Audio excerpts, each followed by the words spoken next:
मेरा आपसे निवेदन है कि इस कहानी का पूरा आनंद उठाएं और इसे अंत तक हमारे साथ जरूर देखें। तो चलिए शुरू करते हैं। बहुत समय पहले की बात है। एक गांव में एक गरीब किसान लक्ष्मण अपनी पत्नी के साथ रहता था। उनका जीवन संघर्षों से भरा था, लेकिन एक दिन उनके घर में खुशियों की लहर दौड़ गई। उनके यहाँ एक प्यारे बेटे का जन्म हुआ। इस नन्ही खुशी ने उनके जीवन में नई उमंग भर दी। किसान और उसकी पत्नी इस अनमोल उपहार को पाकर बेहद खुश थे, मानो उनकी जिंदगी में एक नई रोशनी आ गई हो। गांव में हर ओर से लोग किसान को बधाई देने के लिए आ रहे थे। एक सुबह का समय था जब किसान के घर के बाहर एक संत ने भिक्षा के लिए आवाज लगाई। किसान के घर में आज खुशी का माहौल था, इसीलिए उसने संत को आदर पूर्वक अंदर बुला लिया और बैठने के लिए कहा। संत के बैठ जाने पर किसान ने निवेदन किया, महाराज, हमारे घर में लंबे समय बाद संतान का आगमन हुआ है। कृपया इस बच्चे का नामकरण करके हमें आशीर्वाद दें। संत ने बच्चे को अपनी गोद में उठाया और देखा कि उसकी बाजू पर एक विशेष चिन्ह उभरा हुआ है, जो राजयोग का प्रतीक था। संत उस चिन्ह को देखकर अचरज में पड़ गए। किसान ने संत के चेहरे पर हैरानी देखी तो पूछ बैठा, महाराज, आप इतने चिंतित क्यों दिख रहे हैं? संत ने मुस्कुराते हुए कहा, चिंतित नहीं, बल्कि मैं अत्यंत प्रसन्न हूं। यह बच्चा अत्यधिक भाग्यशाली है और इसके भविष्य में सफलता के योग हैं। संत ने कहा, तुम्हारे बेटे की किस्मत में राजयोग लिखा है। किसान ने चौंकते हुए पूछा, महाराज, मैं आपकी बात ठीक से समझ नहीं पा रहा। आप क्या कह रहे हैं? संत मुस्कुराए और बोले, तुम्हारा बेटा एक दिन राजा बनेगा। वह 18 साल की उम्र में इस राज्य की राजकुमारी से विवाह करेगा और फिर इस नगर का शासक बन जाएगा। संत की यह बात सुनकर किसान खुशी से झूम उठा। जब गांव वालों को यह खबर मिली कि रामू का बेटा एक दिन नगर का राजा बनेगा, तो सब लोग उसे देखने के लिए उमड़ पड़े। एक दिन की बात है, उस नगर का राजा शिकार के लिए जंगल में निकला था, लेकिन उसे हिरण नहीं मिल पाया। शिकार करते करते राजा काफी दूर जंगल में खो गया। अब उसकी प्यास बढ़ने लगी, लेकिन आसपास कोई नदी या तालाब नहीं था जहां वह पानी पी सके। राजा ने कई घंटे जंगल में भटकते हुए पानी की तलाश की और आखिरकार वह उसी गांव में पहुंच गया जहां लक्ष्मण नाम का किसान अपनी पत्नी और बच्चे के साथ रहता था। राजा की नजर एक साधु पर पड़ी, जो अपनी कुटिया के पास बैठा हुआ था। राजा ने प्यासे होकर साधु से पानी मांगा। साधु ने उसे रुकने के लिए कहा और फिर अपनी कुटिया से पानी लाकर राजा को दिया। राजा ने पानी पीने के बाद देखा कि बहुत सारे लोग बाहर इकट्ठे होकर जा रहे थे। राजा ने आश्चर्य से साधु से पूछा, यह लोग कहां जा रहे हैं? साधु ने मुस्कुराते हुए जवाब दिया, ये सभी लक्ष्मण के घर जा रहे हैं, क्योंकि वहां एक अत्यधिक भाग्यशाली बच्चे का जन्म हुआ है। साधु बाबा ने उस बच्चे के बारे में एक भविष्यवाणी की थी, जिसे सुनकर राजा का मन अशांत हो गया। राजा ने जिज्ञासा से साधु से पूछा, ऐसी कौन सी भविष्यवाणी है जिसके कारण सभी लोग लक्ष्मण के घर जा रहे हैं? साधु ने कहा, साधु बाबा ने भविष्यवाणी की है कि जब लक्ष्मण का बेटा 18 साल का होगा, तो वह इस राज्य के राजा की पुत्री से विवाह करेगा और बाद में वह इस राज्य का शासक बनेगा। राजा यह सुनकर चौंक गए और बहुत क्रोधित हुए। उनका मन यह सोचने लगा कि एक साधारण किसान का बेटा कैसे उनकी पुत्री से विवाह कर सकता है और राज्य का शासक बन सकता है। राजा राजेश ने संत से कहा, संत जी, मैं इस राज्य का राजा हूं। आप क्या सोचते हैं? मैं एक साधारण किसान के बेटे के साथ अपनी बेटी की शादी कर दूंगा। संत ने शांत स्वर में उत्तर दिया, राजेश, जो इस बच्चे के भाग्य में लिखा है उसे कोई नहीं बदल सकता। राजेश ने अपनी ताकत पर घमंड करते हुए कहा, संत जी, आप भगवान का लिखा हुआ मिटाकर दिखाइए, मैं वह कर दिखाऊंगा। संत मुस्कुराए और बोले, राजेश, मैं भी वही हूं और आप भी वही हैं, तो अब हम देखते हैं कि यह सब कैसे घटित होता है। राजा ने संत को प्रणाम किया और अपने महल लौट गया, लेकिन रात भर उसकी नींद उड़ी रही। उसका मन इसी विचार में उलझा था कि किसी भी कीमत पर संत की भविष्यवाणी को सच नहीं होने देगा। अगले दिन राजा ने अपना वेश बदल लिया और लक्ष्मण के गांव की ओर निकल पड़ा। गांव पहुंचकर वह लोगों से पूछताछ करते करते लक्ष्मण के घर तक जा पहुंचा। राजा ने घर के बाहर से आवाज लगाई और लक्ष्मण उसकी आवाज सुनकर बाहर आ गया। आप कौन हैं और यहां किस लिए आए हैं? व्यापारी ने कहा, मैं पास के गांव का एक धनी व्यापारी हूं और कपड़ों का व्यापार करता हूं। मैंने सुना है कि तुम्हारे घर में एक बहुत ही भाग्यशाली बच्चे का जन्म हुआ है और उसकी किस्मत में बड़े योग हैं। लक्ष्मण ने कहा, हां, आपने सही सुना है। व्यापारी ने मुस्कुराते हुए कहा, अगर आप बुरा ना माने तो एक बात कहूं? लक्ष्मण ने सहमति में सिर हिलाया। व्यापारी ने प्रस्ताव रखते हुए कहा, क्या तुम अपना बच्चा मुझे दे सकते हो? इसके बदले में मैं तुम्हें बहुत सारा धन दूंगा। धनी व्यापारी ने लक्ष्मण से कहा, मैं न केवल तुम्हारे बच्चे को धन दूंगा बल्कि उसकी पूरी देखभाल भी करूंगा। लक्ष्मण की पत्नी ने तत्काल उत्तर दिया, नहीं व्यापारी जी, मैं अपना बच्चा आपको नहीं दे सकती। इस पर व्यापारी ने जवाब दिया, तुम्हारी स्थिति एक साधारण किसान की है। क्या तुम वाकई अपने बच्चे का भविष्य संवार सकते हो?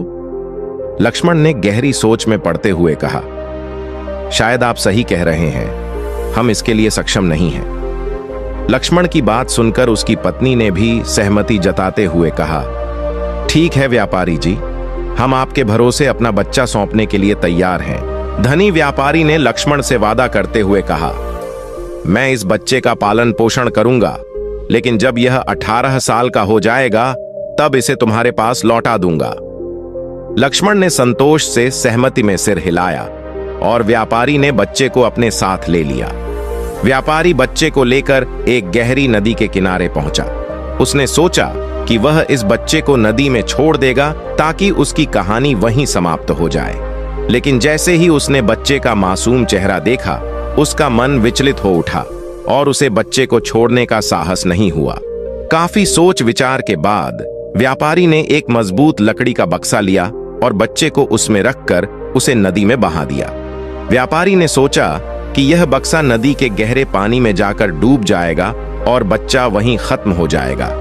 यह सोचकर व्यापारी निश्चिंत होकर अपने घर लौट गया, यह मानते हुए कि अब इस बच्चे का कोई भविष्य नहीं है और उसकी बेटी के साथ इसका संबंध कभी नहीं बनेगा।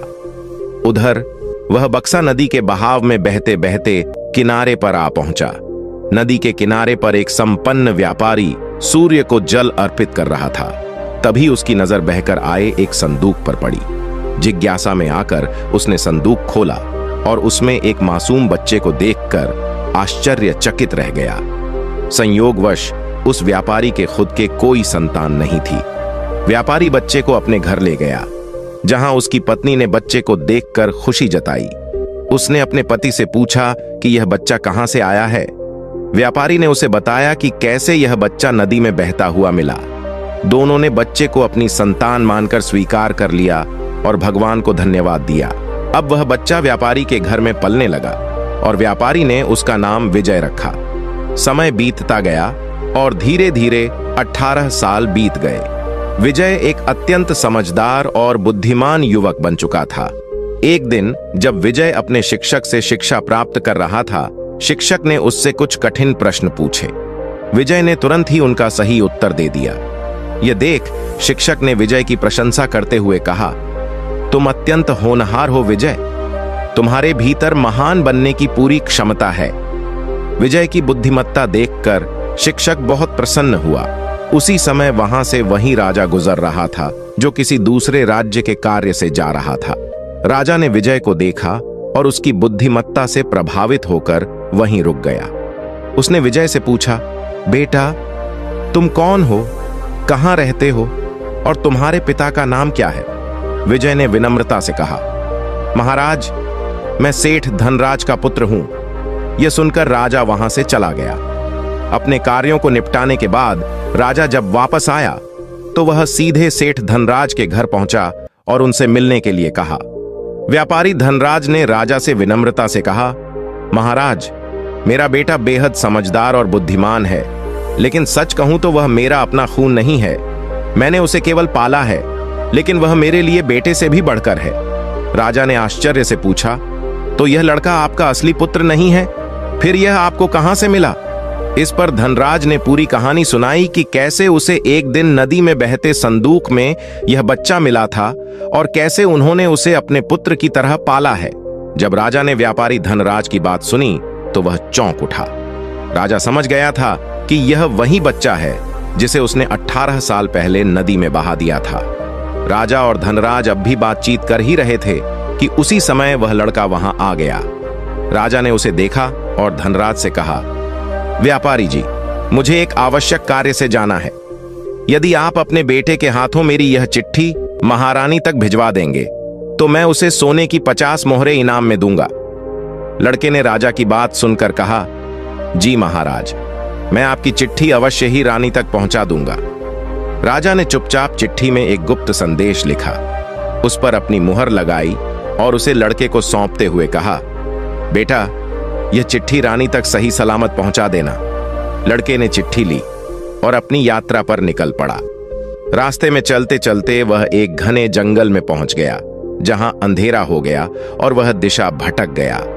रात होने पर उसने वहां रुकने और रात बिताने के लिए कोई सुरक्षित जगह तलाशने की कोशिश की। तभी उसकी नजर एक झोपड़ी पर पड़ी और उसने सोचा, यहीं रात गुजार लेता हूं। ये सोचकर वह धीरे से झोपड़ी के पास पहुंचा और अंदर चला गया। झोपड़ी के भीतर एक बूढ़ी औरत खाना बना रही थी। उसने जैसे ही लड़के को देखा पूछा, बेटा, तुम कौन हो और बिना पूछे अंदर क्यों आए हो? लड़के ने नम्रता से अपना परिचय दिया और कहा, मैं रास्ता भटक गया हूं और रात गुजारने के लिए यहां ठहरना चाहता हूं। लड़के की बात सुनकर बूढ़ी औरत का दिल पिघल गया, लेकिन उसने सावधानी से कहा, बेटा, यहां रुकना सुरक्षित नहीं है। यह जगह डाकुओं का अड्डा है और वे किसी भी समय लौट सकते हैं। अगर उन्होंने तुम्हें यहां देखा तो मुसीबत हो जाएगी। लड़के ने जवाब दिया, मां जी, इतनी अंधेरी रात में मैं कहीं और जा भी नहीं सकता। अगर बाहर गया तो जंगली जानवर मुझे खा सकते हैं। इससे बेहतर है कि मैं यहां एक कोने में चुपचाप लेट जाता हूं और किसी को परेशानी नहीं दूंगा। यह कहकर वह लड़का एक कोने में जाकर लेट गया। कुछ समय बाद डाकू वहां लौट आए। उन्होंने जब बाहर एक अनजान घोड़ा बंधा देखा तो बूढ़ी महिला से इसके बारे में पूछताछ की। बूढ़ी महिला ने उन्हें बताया, इसका नाम अर्जुन है और यह बहुत नेक बच्चा है। यह राजा का संदेश लेकर महल जा रहा है। डाकुओं को यह सुनकर कुछ शक हुआ, क्योंकि वे राजा के इरादों के बारे में अच्छी तरह से जानते थे। संदेह होने पर उन्होंने अर्जुन की जेब से चिट्ठी निकाली और उसे पढ़ना शुरू किया। जैसे ही डाकुओं ने चिट्ठी पढ़ी, उन्हें सारा मामला समझ में आ गया। बूढ़ी महिला ने उनसे पूछा, बेटा, इस चिट्ठी में क्या लिखा है? तब एक डाकू ने बताया, इसमें लिखा है कि जैसे ही यह युवक हमारे पास पहुंचे, उसे मारकर कहीं दूर दफना देना और यह काम राजा के पहुंचने से पहले ही हो जाना चाहिए। बूढ़ी महिला यह सुनकर हैरान रह गई और बोली, यह राजा कितना निर्दयी है, जिसने खुद ही इस लड़के को संदेशवाहक बनाकर भेजा है और अब उसी को मरवाने का आदेश दे रहा है। बूढ़ी महिला ने सोचा, मुझे इस मासूम को बचाना चाहिए। उसने डाकुओं से बात की और फिर उन्होंने एक नई चिट्ठी लिखकर उसे पुरानी चिट्ठी से बदल दिया और चुपचाप विजय की जेब में रख दी। इसके बाद डाकू वहां से चले गए। सुबह होते ही विजय जागा और बूढ़ी महिला को धन्यवाद देकर अपनी यात्रा पर आगे बढ़ गया। कुछ समय बाद वह राजमहल पहुंचा और उसने चिट्ठी महारानी को सौंप दी। महारानी ने चिट्ठी पढ़ी तो उसमें लिखा था कि यह युवक अत्यंत बुद्धिमान और योग्य है और यह राजकुमारी के साथ विवाह करने के लायक है। इसलिए मेरे आने से पहले ही इसका विवाह राजकुमारी के साथ कर दिया जाए। महारानी यह पढ़कर हैरान रह गई और सोचने लगी कि आखिर महाराज किसी अज्ञात युवक के साथ राजकुमारी का विवाह कैसे तय कर सकते हैं। लेकिन जब उन्होंने देखा कि चिट्ठी पर राजा की मुहर लगी हुई है तो उन्हें विश्वास करना पड़ा कि यह युवक झूठ नहीं बोल रहा। महारानी ने राजा के आदेश का पालन करते हुए राजकुमारी का विवाह उस युवक से कर दिया। कुछ दिनों बाद जब राजा लौटा और उसे यह बात पता चली तो वह क्रोध से आग बबूला हो गया। उसने महारानी से कड़क आवाज में पूछा, तुमने ऐसा क्यों किया? महारानी ने शांत स्वर में उत्तर दिया, महाराज, जैसा आपने चिट्ठी में आदेश दिया था मैंने वैसा ही किया। राजा ने तुरंत महारानी से कहा, मुझे वह चिट्ठी दिखाओ। जब महारानी ने चिट्ठी राजा को दिखाई तो राजा ने उसमें लिखा हुआ कुछ और ही पाया। यह देखकर राजा का गुस्सा बढ़ गया और उसने अपने सैनिकों को आदेश दिया, जाओ उस युवक को पकड़कर मेरे सामने लाओ। सैनिक तुरंत गए और विजय को पकड़कर दरबार में ले आए। क्रोध से भरे राजा ने विजय से कहा, तुमने छल से मेरी पुत्री से विवाह कर लिया, परंतु मैं तुम्हें अपना दामाद स्वीकार नहीं करूंगा। विजय ने विनम्रता से उत्तर दिया, महाराज, मैंने कोई छल नहीं किया, मैं निर्दोष हूं और आपकी आज्ञा का पालन ही किया है। राजा ने विजय की बात सुनकर कहा, तुम मुझे मूर्ख बनाने की कोशिश कर रहे हो, लेकिन मैं तुम्हें अपना दामाद स्वीकार नहीं करूंगा। तभी एक सैनिक ने आकर राजा को सूचित किया, महाराज, बाहर एक संत आए हैं और वे आपसे तुरंत मिलना चाहते हैं। राजा ने संत को अंदर बुलाने का आदेश दिया। संत के प्रवेश करते ही राजा ने उठकर उन्हें प्रणाम किया और विनम्रता से उनके आगमन का उद्देश्य पूछा। संत ने कहा, राजन, ऐसा लगता है कि तुमने मुझे पहचाना नहीं। राजा ने विनम्रता से कहा, नहीं महाराज, मैंने आपको नहीं पहचाना। संत ने मुस्कुराते हुए कहा, राजन, मैं वही व्यक्ति हूं जिसके साथ तुमने 18 साल पहले भाग्य को चुनौती देने की बात की थी। संत की यह बात सुनते ही राजा चौंक गया और उसे सब कुछ याद आ गया। संत ने फिर मुस्कुराते हुए कहा, तो बताओ राजन, क्या तुमने भाग्य का लिखा मिटा दिया? राजा ने अपनी दृष्टि नीची करते हुए कहा, नहीं संत जी, मैं भाग्य के सामने हार गया हूं। संत ने राजा से कहा, राजन, भाग्य को कोई पराजित नहीं कर सकता। अब विजय को अपना दामाद स्वीकार कर लो और अपना राजपाट उसे सौंप दो। राजा ने विनम्रता से कहा, जैसा आप कह रहे हैं संत जी, मैं वैसा ही करूंगा। संत राजा को समझाकर वहां से चले गए। राजा ने विजय से माफी मांगी और पूरा राजपाट उसे सौंप दिया। तो दोस्तों, आपको यह कहानी कैसी लगी? हमें कमेंट सेक्शन में जरूर बताएं।